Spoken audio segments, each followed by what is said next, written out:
پیغمبر تیر شوی دی حضرت الیسع علیه السلام.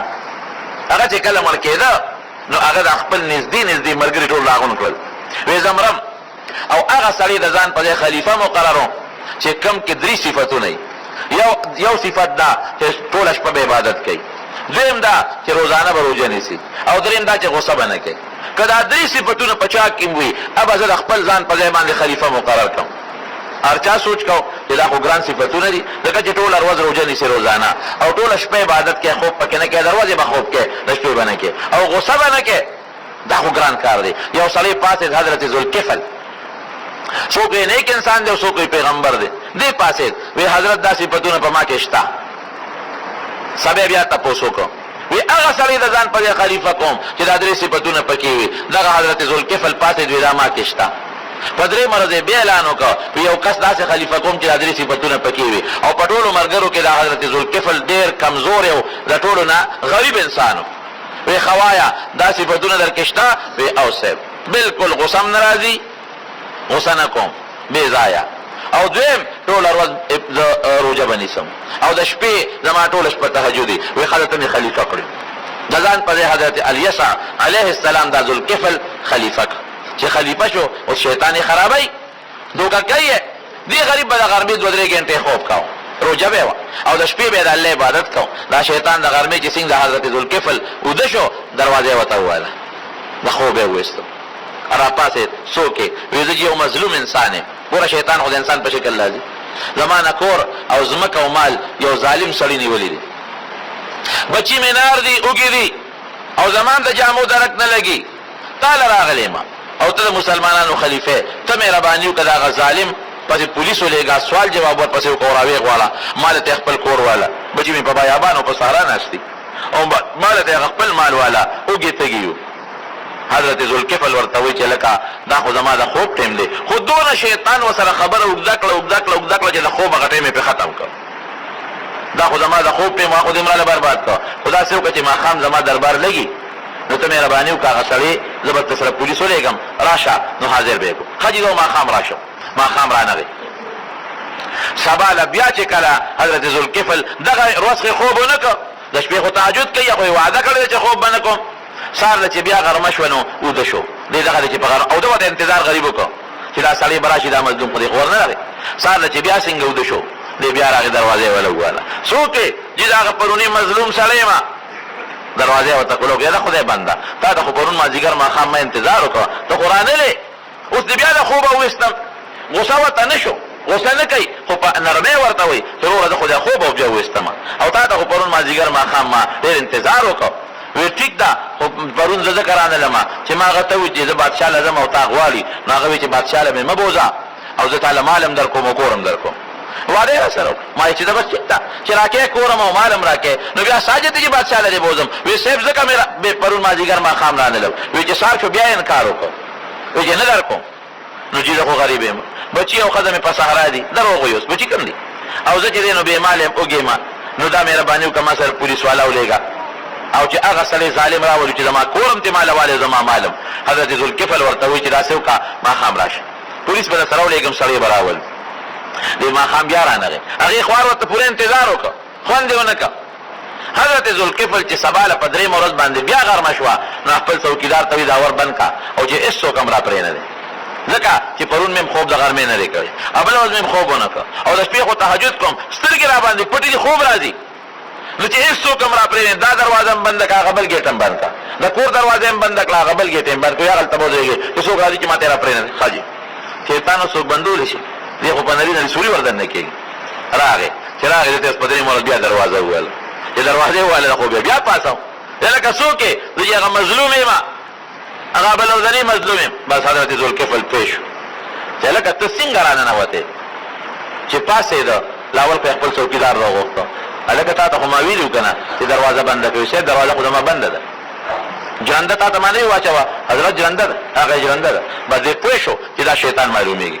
دا نن 3 ورځ ده چې ما د خوبه وباسي، او د مقصد هم دا دی چې د ورځې د خوبه مې وباسي چې د شپې ویده شم او تهجد رانه پاتې شي، یا دا روژه رانه پاتې شي. ورته وایي داسې کار دی چې مظلوم نه الوایه څوک، نن دې 3 ورځ ده.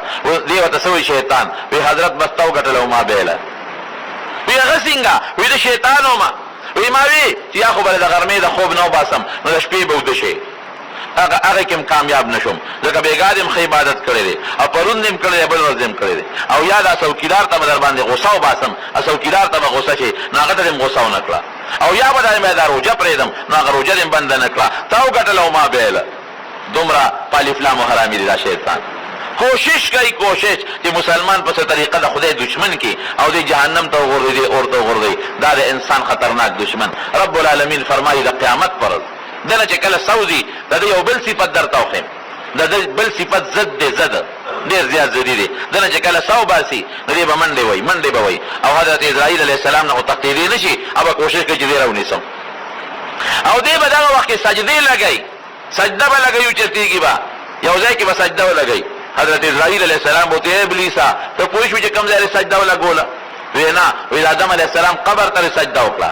خوار چې دا خو د هغه قبر دی نو په دغه حال کې به دې راپاسي وبې چې توبه توبه غلطي مې وکړه، توبه توبه غلطي مې وکړه. او چې جهنم کې الله وغورځوي نو د جهنم کې به د اور په کرسۍ دی کېنئ. د اور نه به الله یو کرسۍ جوړه کړي دی به پرې کېنئ چې د اشنایانو ته خو تقریر وکړه که نه.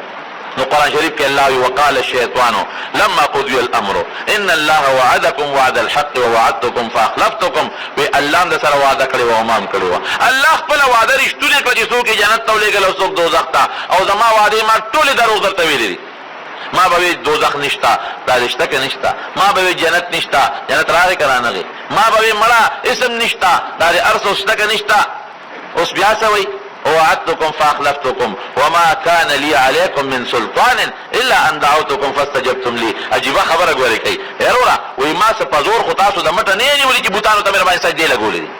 ما خو در باندې په زور زناګانې نه دي کړې، ما خو په زور در باندې غلاګانې نه دي کړې. ما څوک د مټه نیولي چې غلا مې بوتلې دي. ما خو صرف دلیل درته لکې چې باقي خو ځان څه تاسو کړی دي. ما انا بمصرخکم وما انتم بمصرخیه. نه تاسو زما د فریاد جواب کولی شئ او نه زه تاسو د فریاد جواب کولی شم. انی کفرت بما اشرکتمونی من قبل ان الظالمین لهم عذاب علیم. وی چې تاسو زه الله سره شریکولم او دا خپل منعم حقیقي د الله خبره نه منله او زما منله، زه د هغې نه انکار کوم. ما درته اړو ویلې نه دي، زه خدای م بېخوبه. دا د شیطان تقریر وي په جهنم کې خپلو ملګرو ته. زمارونو یو صفت دروغ دی، بل صفت دوکه ده، بل صفت دا چې د انسان تر مرګه پورې دشمن دی. دا د شیطان صفتونه دي، نه به ځان ساتي.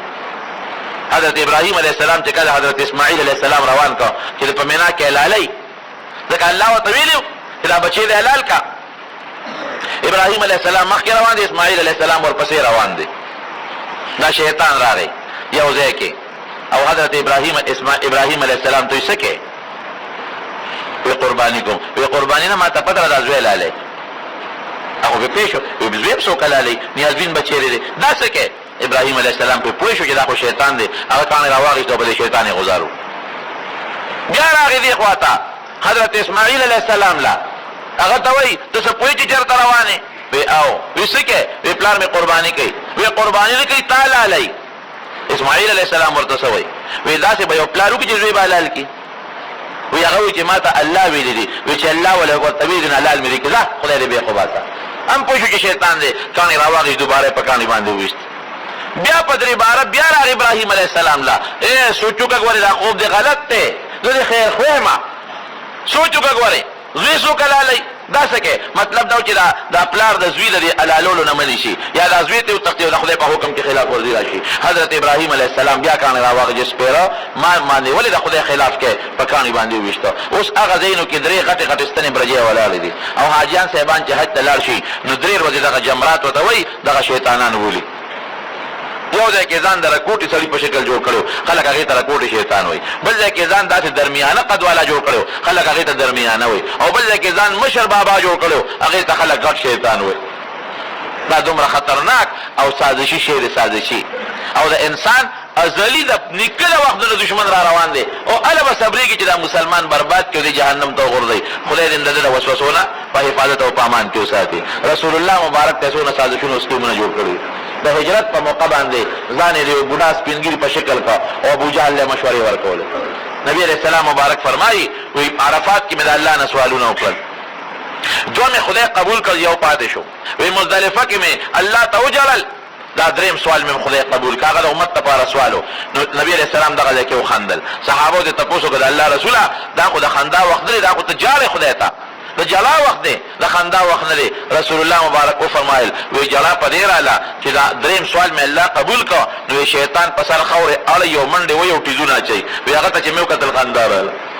جنگ بدر کې د سړي په شکل کې راغی، ابو جهل سره لاس ونیوه او د قرظ ابن جابر د یو قوم مشر هغه په شکل کې راغی. ابو جهل ته وی پام کوه چې ګورې خپې دې سستې نشي، زه قرظ یم، د فلان کې علاقې مشر یم، 2000 لښکر زما را روان دی، زه د مخکې رالم او ځان یې هغه قرظ دی او قوم مشر هغه په شکل کړو، 2000 لښکر مې را روان دی. ابو جهل نورم سر کې شو چې دا د قرظ خلکو د قرظ راغلی دی او 2000 لښکر دی وسره. لږ ساعت به تېر شو، ابو جهل به دې لښکر خو دې راونه رسېده، وی را روان دی هغه دی. بیا بل سات تیر شو، الکه کور دا لښکر خو دې راونه رسېده، صبر وکړه روان دي کنه دی ګاټی نه دی غر نه پورې غاړه دی. خو چې کله سپونه مخامخ شو او فرشتې رالې نو فرشتو خو شیطان پیژنده کنه او د فرشتې پیژندلې. قرآن شریف کې الله وایي وی لاس یې د ابو جهل نه راښکه، لاس یې لاس کې نیولې راښکې د دې خواشه، الکه کور ځه څه کې وی زه ور مخامخ مټې اوس به دې پته ولګي هغه د فرشتې رالې. نو خو فرشتې لیدې کنه وی اوس به دې پته ولګي چې ټیزونه دنه وباسي.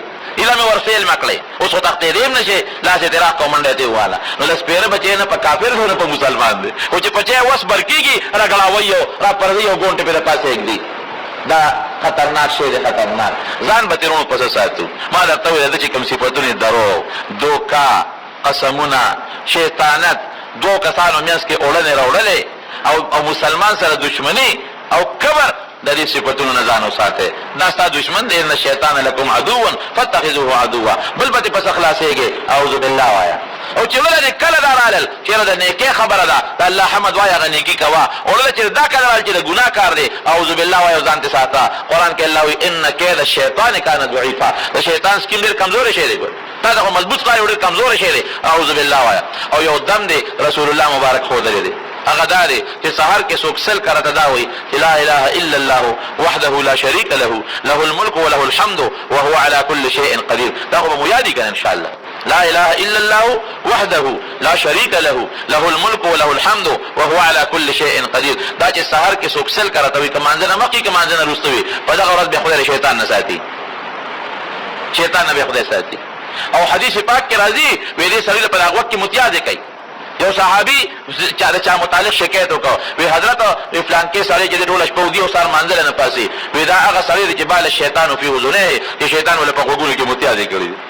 نو چې څنګه شیطان نه ښکاري متیازه هم نه ښکاري. او بل حدیث کې راځي وی د انسان د سر نه دې تارونه راوړي غوټه ور کوي، په انسان کوډه کوي، کوډه دا کوډه خلک نه کوي جادو، او هغه تارونه باندې دم چوف کوي. علیک لیل طویل فرقد او چوپ ناری کې مړ ودش په ودش ها. نو سړی د سار د مانځنه وباسي. بیا ویل چې خیر پابه سي لیکن ور خطو ټیم شي دا یروي خیر دی سقدا به کې اخره کې دا قضا نه مباسي. خرونه غوري بازي بیماری د انسان د ټونګې نه پیدا کیږي.